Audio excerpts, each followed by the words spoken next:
So yeah, just a little bit about me. So I am Denis Jannot. I am taking care of the field engineering team in EMEA at Solo. If you don't know us, right, we are like huge contributors in different projects like Istio, Envoy, and so on. And we also like do a lot of free education on these different technology. I will show you a slide just after. So if you are interested in learning more about these technologies, you can go to our platform and and participate to some of the workshop we do. Um, yeah, just yeah. No, if we have like for example on Istio we have like 3 levels like beginners, intermediate, and experts. You can get a badge at the end when you pass the certification. We do have some on Envoy, on eBPF, on many different technologies. So here I'm going to speak about how we see API gateways and service mesh merging together these days. So before I do that, I need to explain why people use API gateways and why people use service meshes. So for the API gateway, it's quite straightforward. If you adopt Kubernetes, you deploy microservices there, and you want to expose some of them outside, you need to authenticate the request coming from outside, right? You need to authenticate either a user with like a OIDC workflow or like an API call with an API key or JWT tokens and so on, right? And if you don't have like like an API gateway, then what you need to do is that you need to write the logic in the application code, which is not really nice because you should focus on the business logic, and also not very secure because if there is a vulnerability in the library used for that, then you would need to update all your applications one by one to fix this problem. So for that reason, people started to adopt API gateways so that the application team can still decide how to secure the access to their application, but instead of writing that in their application code, they can just configure the gateway for that, right? And if you have a Kubernetes API, a Kubernetes native API gateway, then you can express that in YAML, right? So that becomes very easy, very straightforward. I express in YAML how I want to deploy my application, and I can also express in YAML how I want to expose it and how I want to secure it, right? So it's a lot easier, don't need to focus on that in the application side, and the security team is quite happy as well because they can just look at the configuration of this gateway to audit how everything is secure. So that's one part of the equation. The second part of the equation is how do I secure the communication between my services inside the cluster, right? By default, all the Kubernetes services can communicate together. And if I want to secure this, if I want to encrypt the communication, I need to agree between two services how to do that. If I want to, I don't know, authenticate the services sending a request to me, I need to ask him to generate a JWT token and to do all these things, right? So you need to implement this logic in both services. With a service mesh, you solve this problem because you have like a proxy running on each pod, and this proxy intercepts all the requests, and you get like many things for free, right? The first thing you get for free is the encryption. So you can have encryption by default. The other thing you get for free is like standardization of the observability. I can get metrics about all these services. I can get like access logs. Imagine if you don't have a service mesh, you have a front end in Node.js that will generate access log in one format, and you have a backend in Go that generate them in another format, and you need to find out to parse all these logs, right? If you have a service mesh, you don't have to worry about that anymore because the access logs are generated by the proxy in one standardized way, right? And on top of that, you can define some rules, right? I can say I want service A to be able to talk to service B, but not to service C. So because I have all these capabilities, I don't need now to manage that in my application. I don't need to ask the front end to generate a JWT token to justify his identity because I already know his identity and I already know the platform validate everything for me, right? So I just try to summarize all these kind of capabilities that you would have to embed in your application if you don't have these two components, right? And a lot of these capabilities are similar. Like if you look at the API gateway and the mesh, right? So as I say, you will need to encrypt in your application. You will need to authenticate the request from outside, the request inside. You would have to secure with a web application firewall and so on. If you have these two components, it will accelerate your application development because you don't have to worry about that. And also, it will give visibility for the security team. So that's for the security. But you also have for the control, right? If two applications need to communicate together, they need to kind of agree about how they will manage the retries and timeout, you know, how they will, I don't know, for example, if they launch a new version of their application, they will have to agree about how to shift the traffic from an old version to a new version, you know. If you have a service mesh or a gateway, you can really automate that, and that's really simplified the collaboration between the teams.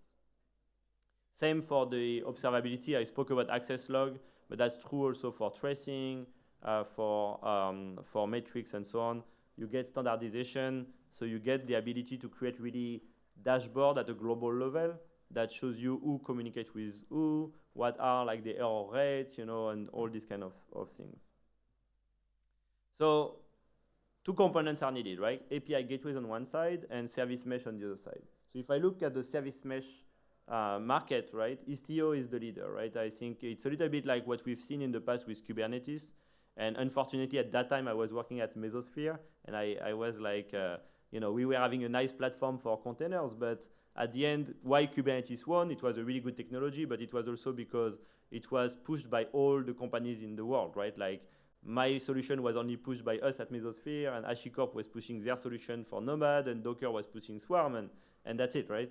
And it's the same we see with service mesh, right? You have some solutions that are provided by one vendor, and then all the rest of the world, including ourselves, are pushing for Istio, right? So the winner is kind of easy to determine, right? So on top of that, Istio has been donated to the CNCF, which was probably one of the only arguments against it, right? It was not part of the CNCF. It's now part of the CNCF, and it's a project that is never, you know, just staying on what it can provide today, but always trying to think ahead and find what's next, right? And we worked recently with Google, so Solo and Google worked together to basically create a new option in Istio to allow people to get the same capabilities, but without the sidecar. It doesn't mean that you have to decide, do I want to do everything sidecar or no sidecar? It's the same solution, so you will be able to say, this namespace is using sidecar, and there are pros for doing that. This other namespace is not using sidecar, and there are pros also for doing that. Like we spoke, you've seen before, there were like this Kafka and MQTT and all these things, right? There are some applications that are known for not working very well with Istio because of the way Istio work with sidecars. With ambient mesh, you don't get these limitations, right? You can run kind of any application natively on it, right? So you see some good benefits there, and the ecosystem is you know, continue there. So we contributed to that, but the community overall is now working on it to make it production ready. So how do we help also on our side, right, at Solo, right? So we contribute to Istio. We have started with an API gateway a long time ago, and that API gateway was, you know, based on Envoy. And what we see is that if you deploy, and you can see in this picture, if you deploy Istio, you get these internal communications that are secured, but it doesn't really solve what an API gateway solves, right? It doesn't solve this north-south communication because the ingress gateway in Istio is very basic. It's really more like an ingress than a gateway, right? It's a pretty basic way to expose services outside. So what we do in Solo, we created this glue platform that allows you to discover if Istio is running in the cluster, and if it's not running, you can automate the deployment and the life cycle of it. And it also provides a higher level API that is easy to consume. Like I don't know if you are familiar. Who is using Istio? Who have already used Istio here in the room? Yeah, so some people probably know that in Istio you have some objects that are very powerful, but that can do many things. For the same object, you can do routing, timeout, SSL configuration, right? Which is not really what you want. Generally, you want like things that are more like restricted to one use case. And that's what we do with our API. Basically, like each, like we have a route table that does only routing, for example. We have a failover policy that only manages the failover configuration and so on, right? What we do as well is that we transform this Istio ingress gateway so that it becomes a proper API gateway. As I said, we started with an API gateway called GlueEdge that we have like since 5 years in the company that's based on Envoy, so the same technology used by Istio. That has allowed us to take all this technology, all the things we have built on this gateway, and make them available in Istio. So we don't replace the Istio Ingress Gateway, we just transform it. We just make it better so that it can do OIDC authentication, it can do authorization, it can do WAF, rate limiting, and so on, right? Everything with the same API, right? That's a very important point, right? If you have a service mesh on one side and an API gateway on the other side, then you have two different products to maintain, but you also have two different APIs to use and so on, right? Then what we do as well is that with this management plane that you run on any of your Kubernetes cluster, we are able to also manage multiple clusters. And these clusters can be, I don't know, OpenShift on-premise or an EKS cluster or AKS and so on. And the idea is to standardize the way Istio runs on all these platforms so that we can also get very easy cross-cluster communication. So we make it really insanely easy to move services around. Like a service can be in one cloud and move to another cloud. A service can be running in two different clouds, or one on-premise and one in the cloud, and fail over from one to another if one of the service becomes unavailable, for example. And on top of this, we also build multi-tenancy. So we have this notion of a workspace that you use to group together multiple namespaces of multiple clusters. So that's the area that I delegate the management to a specific team, and then they can manage the routing and the security in their own workspace. They can also decide which services in their workspace they want to export to another service. Imagine I have a workspace, I have 10 microservices, and I want to allow another team to access one of my API. Then I can just say I export this service to this specific workspace, and they will be able to access only this specific API. But I can even virtualize this service with what we call a virtual destination. So the consumer doesn't even know which service it really targets. It just targets a host name. And this host name will always be available. If the service is running locally, it will use the local one. If it's not, it will just like find the closest version of the service. So we do all these things, and the idea, what we try to achieve is something we call application networking, which is basically giving you the ability to deploy your Kubernetes services anywhere, in any Kubernetes cluster, and being able to secure the communication between these services wherever they run, and being able to expose them, some of them, outside securely with one standardized way of doing all these different things.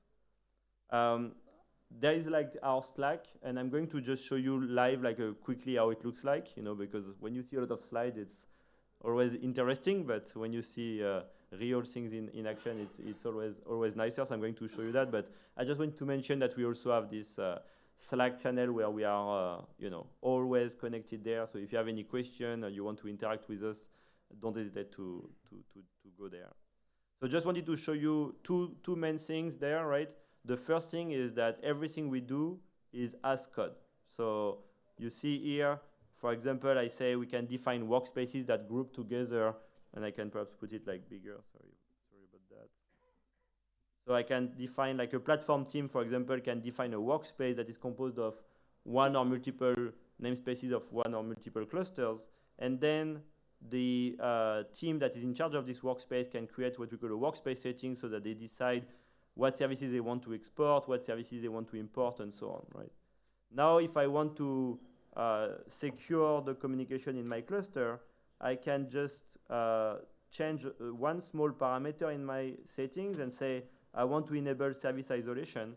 Automatically, the platform is going to create all the Istio authorization policies to make it happen, right? So instead of having you to create all of them to say service A can talk to service B, but not to service C, here everything is automated, right? So the idea is always the same. We provide an API with multi-tenancy that is easy to use, but at the end, we translate everything into Istio and we take advantage of it. And everything is done as code, as I show you here, but you get a UI that then allows you to show what has been configured and how everything behaves, right? So this UI is read-only because the idea, we don't want you to break this logic of GitOps and everything as code and everything version in your Git repository, but we want you to have a UI so you understand what's going on, right? So here, for example, if I am the owner of this Bookinfo workspace, I can see what are all the services that have been discovered based on my criteria, and I can see based on my rules that I define where I say I want to export this service and I want to import this service, I can see that some of my services are private, so they have not been exported at all. Some of my services have been exported to other workspaces, and some of the services have been imported from another workspace, right? So I can really see what, if I define as code what I want to export, I want also to check here if I didn't make a mistake and I didn't export too much, for example. You can see also what are the policies that are in place. I want to expose my application here. What are the matchers, and if I have this, request matching that, then it will go to this application. And because also we collect all the metrics from the mesh, from all the clusters, then we can build some very nice graph that shows you which services talk together, which services are exposed outside, what is the latency, what is the throughput, the number of errors, all these kind of things in a very simple representation and across all the clusters. So that's it. I hope you enjoyed the session, and we are just there. Our booth is just in front of the door. So if you have more questions, just don't hesitate to come here. And I just want to wish you a Merry Christmas before the end of the conference. And if there is a question, that's the last one. People love it in general, but that's the really, really last one that we have. So if someone has a question, we give it. I would say even Merry Christmas and an Happy New Year, right? So that's the idea. We have time for one question for people who want. No question, nobody wants it, even like you don't have to have a smart question, right? One question and you get it. So what's? Oh, we have one. I would have. You can give it to you at the. Sorry? No. So our strategy is very simple, right? We contribute a lot in open source, in Istio, in Envoy, in other projects, right? So and as I said, we contributed to ambient mesh. We are like release managers in the project and so on. So we have all these huge contribution, and we have a team that is dedicated to that in our company. But the layer we build on that, the Glue platform, is not open source, right? That's where we make money, right? Because at the end, the company needs to make money, right? So we have this layer on top that is not open source, and that simplify the usage of this open source project. So if you are not interested by that, you still benefit from our contribution to the underlying project. But if you want that to become very simple to consume, then you have our product that is closed source.